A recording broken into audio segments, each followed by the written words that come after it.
What's up, everybody? We got had an update yesterday. It's my duty, I suppose, as a content creator to my thoughts on it.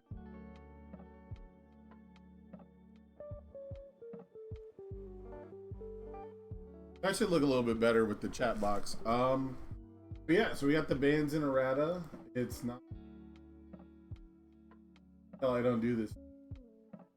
Here we go. Do that. Oh, first up on the list, pretty simple, Mop Strike. This card has been everywhere in Top Cuts. It's been everywhere in every deck. It makes you believe that you can play just about any strategy because you'll consistently see any cards. This was such an easy ban because it's not like a high-powered part of a deck that makes a deck work. It's not part of a specific strategy outside of Botan herself, which, granted, in hindsight, I didn't think about it at the time. If you had put Botan in hands, or Botan only on this card, maybe that works out better overall in the long run because we did make Botan legal again. And this is like her best card, you know? This is, not only is it just like do her gimmick again, but it helps her when she does it. So, you know, that could have been nice, but I don't really care too much, and I don't think anyone's playing Botan too much, so, you know, making it a ban just seems like a slam. I think it's a common in the set, right? It's a, oh no, it's a rare in the reprints, but it should be a common in old Yu Yu Hakusho.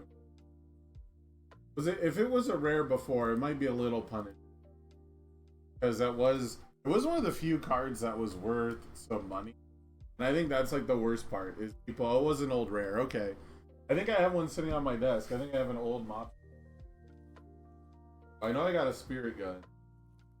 But yeah, I probably got a mop right here that was worth like $10. That's like the only bad thing to come out of this ban. This card just didn't need to exist in the current day. Back in the before times, it didn't make too big of a splash because you were gonna play defense from your stage anyways, like and your super powerful, you know, hand trap cards were just a little few and far between and had like more them. And so it just wasn't like the biggest thing. Like you didn't have to rip them out. Now, also people didn't have to go down to 2 cards in their hand as often. Now to keep up with the pace of a lot of these decks that are drawing all these extra cards and building all these extra cards, you know, you look at your opponent's stage and you say, well, they can play 5 attacks easy. You know, they play 5 attacks, checking 3s. You gotta hold more than 2 blocks. But if you want to block that many attacks, you gotta build more than 2 cards. And if you want to attack your opponent, you probably gotta play more than 1 attack. So, Bob Strike was enabling a little too much of everything. But I think this is just too simple, too easy of a ban. It's too easy not to ban this card. It's too ubiquitous. You know, we were playing Death Bakugo, right? Any of the Death Bakugos. I don't think I have to single one out.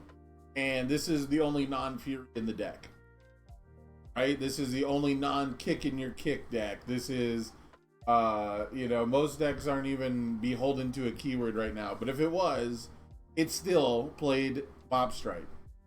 Also, the 3 difficulty late game. Come on. You didn't have to see that too often, but when you did, not feel good. So this one was easy. Then we got 2 erratas. I won't really talk about the typos. Yeah, void punches. There you go, punches. You put it in void punches. It's not a punch. It's fine. So we got 2 real erratas. I won't actually talk about the typos too. There's really nothing to talk about. They're obvious typos that needed 1 word or 1 letter added or removed. But the big errata, the one everyone was waiting for, younger Taguro. So now you have to commit a foundation to get his damage pump. And that seems very fair to me.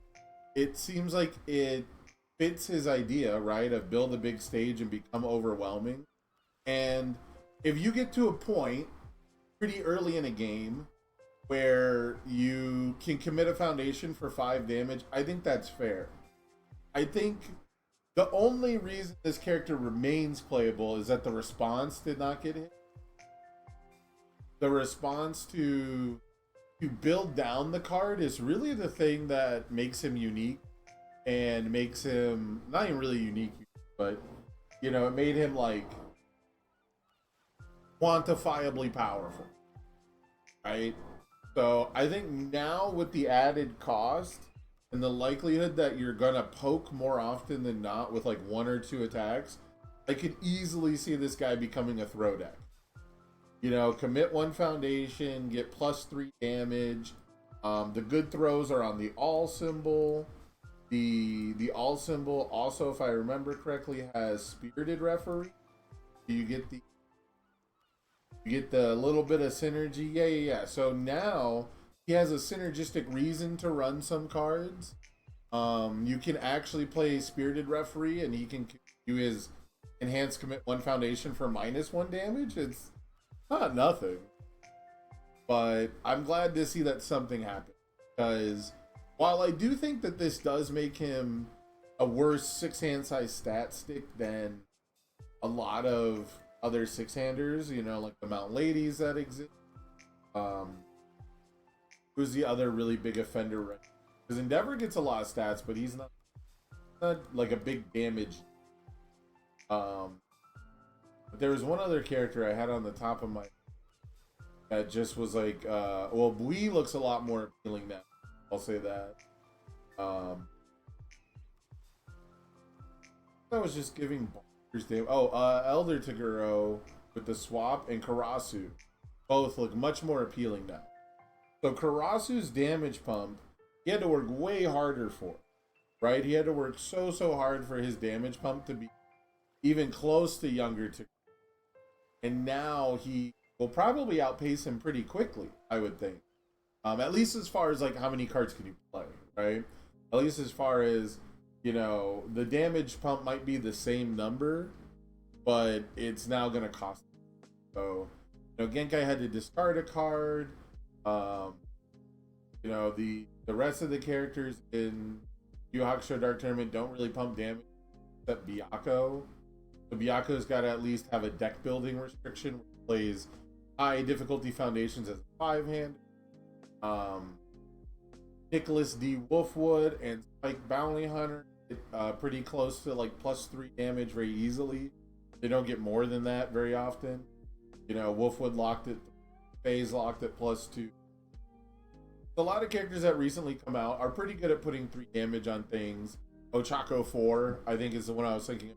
Not Endeavor, but Ochako 4 is the character I'm so surprised has not been riding the coattails of this style of play. And the only thing I can think of that is preventing Ochakos from is the fact that they are not on a symbol that is able to ramp very effectively.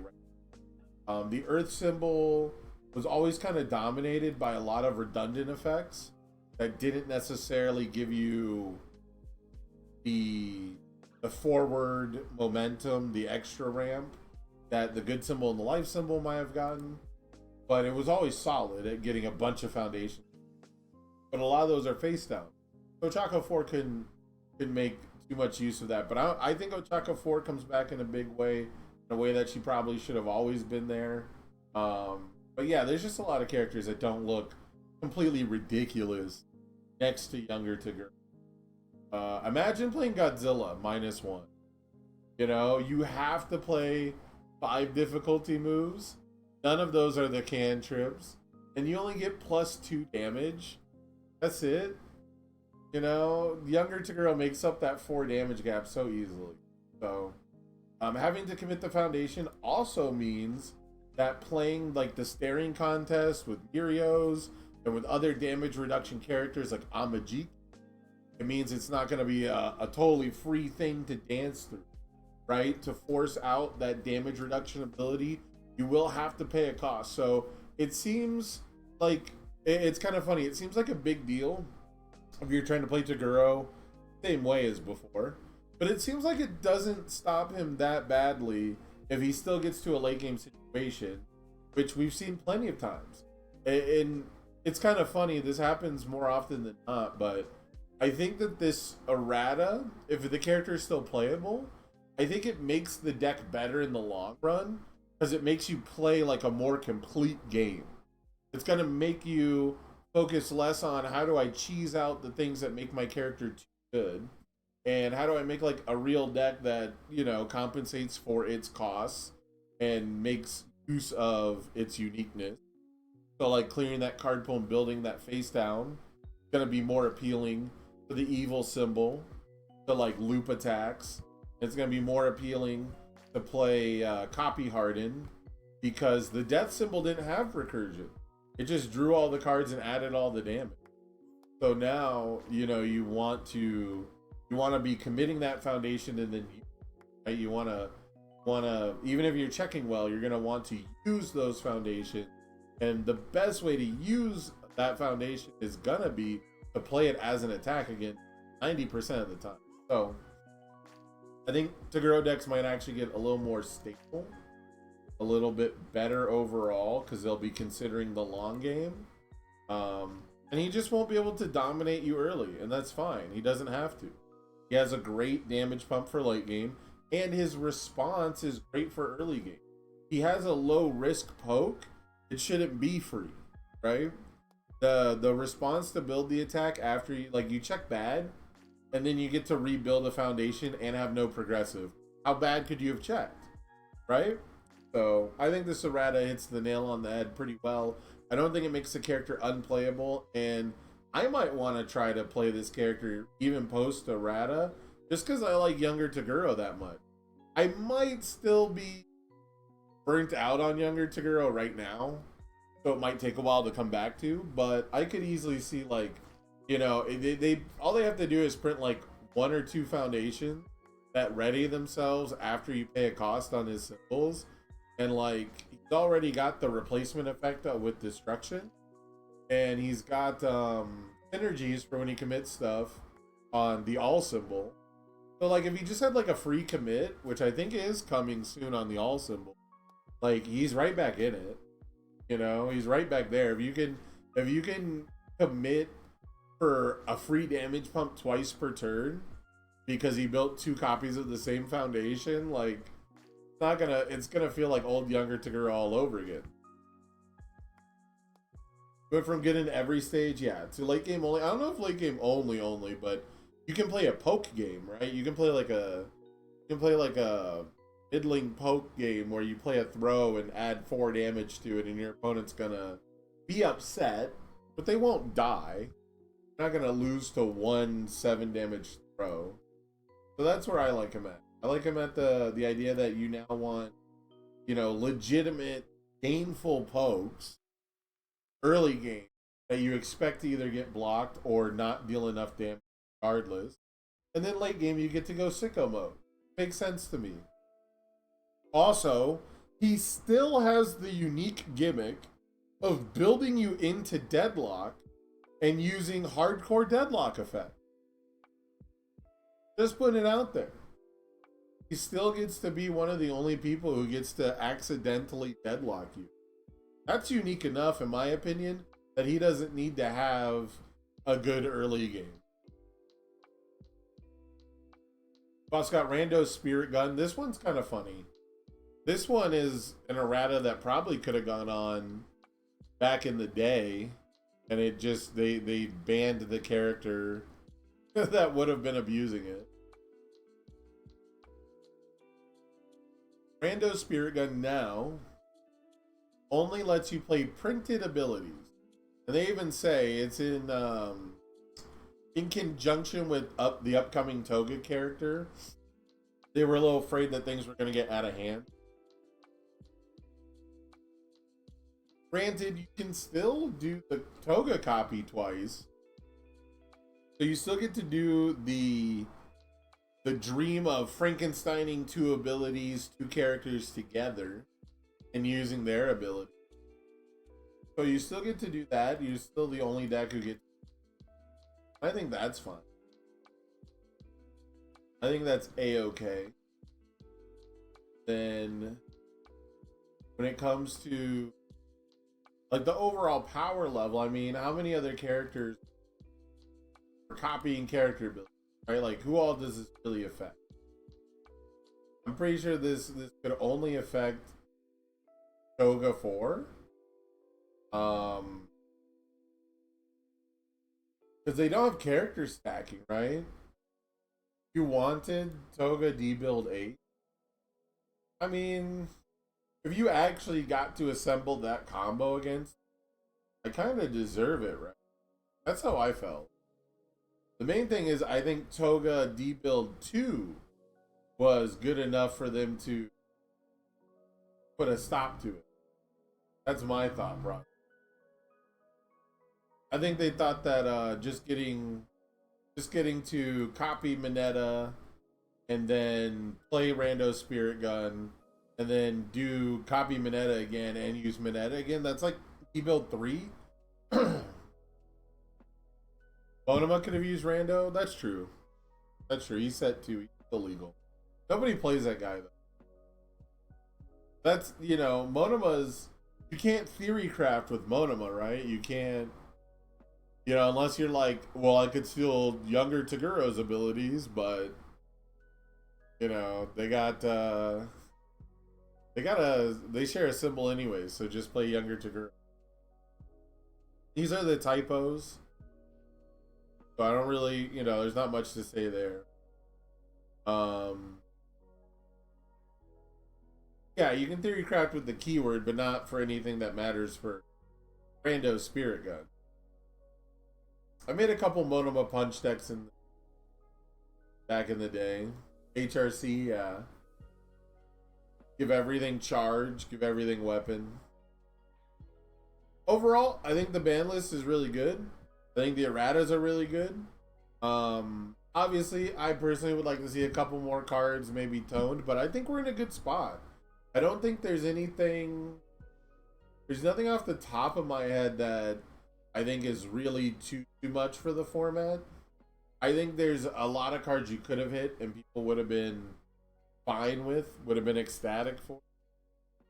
Struggling with studies would be like another obvious one where it's a common, it's from the oldest set in standard. It's not a money card. There's no promo, I think. There might not be. Yeah, I don't think there's a promo. But so, Struggling with Studies would have been a good hit. Good hit Genkai's or Cape of No Return. I would think that that's pretty sus, considering those are like reasons to open Dark Tournament. I need reasons to open Dark Tournament right now. So, yeah, all in all, I think ban list, errata list worked out. That being said, we were gonna be doing a wish list, but I don't have too many people. Let me end this stream. I'll come back and then I can upload this to you. It's just the bans and errata talk. But I guess for the final pin on that, I think you could have hit Struggling with Studies. We would have been in a really good spot.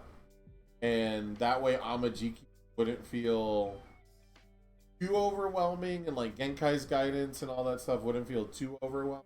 But we also need cards like Struggling with Studies to survive against characters like Endeavor anyway. So, you know, there's still lots of really good aggro.